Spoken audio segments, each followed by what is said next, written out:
Easy. I want to ask you sort of the same kind of question because you have a lot of experience here. You talked about taking the masses to the cloud. So that's quite a project and a mission that you've set for yourself. So I want to ask you the same kind of question, which is, in that endeavor, what do you see as sort of the primary friction points for organizations that are looking to do that?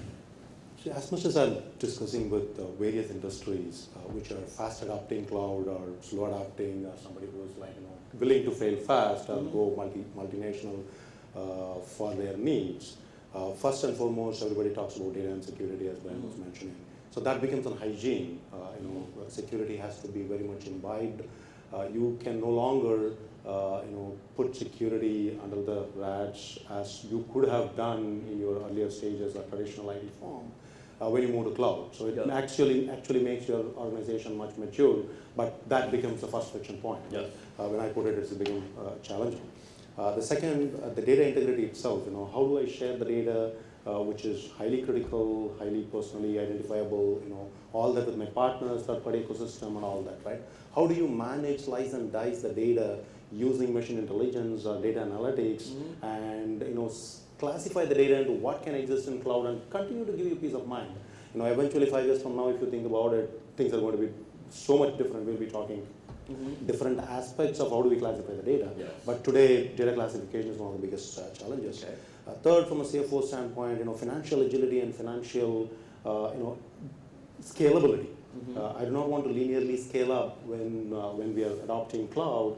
As Ray was talking about, the consumers are going to subsidize Amazon while Amazon subsidizes them in the January period, right?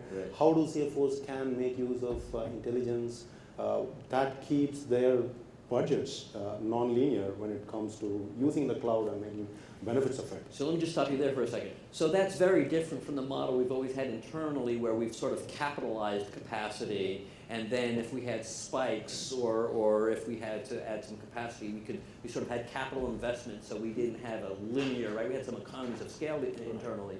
So while the cloud allows vendors to achieve economies of scale, for us as consumers, it can undermine economies of scale because they're charging us for every unit pricing bit, right? That's right. That's where you got to use the intelligence and the engineering differences that you can put in place, which do not bite you badly that you did not anticipate. Right. Right. How do you do that? That's why we as a partner can help you in terms of how you can bring that kind of engineering system, because we know when we built it, what all went in when the cloud was built, and how do you put that to use when it comes to consumerization, when it comes to adoption. So far you've talked about security, you've talked about sort of data taxonomy, and you've talked about cost control. Any other big friction points? I'll give you one more friction point.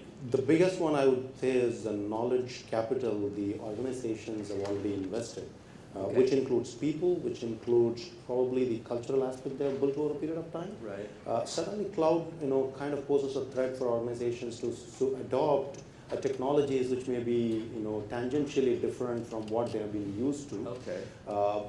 So today, a lot of adoption happens by educating the enterprises, educating the technologies who are out there in terms of how they can easily adopt the technology. Because today in my organization, I've invested a lot in having people who know how to put monitors on the network and watch network traffic, who know how to tune a Linux kernel for MongoDB, right? I have all these skills internally. That's the investment you're talking about that the cloud kind of puts in jeopardy.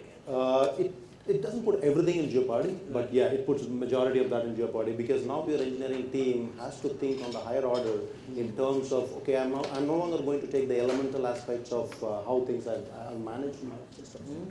Now you are part of that are managed by the cloud, so your ability to handle things in the higher order is higher. But that puts actually a threat, because the knowledge capital goes to a cost, and you need to invest on the new set of knowledge capital that is required for the new age of systems.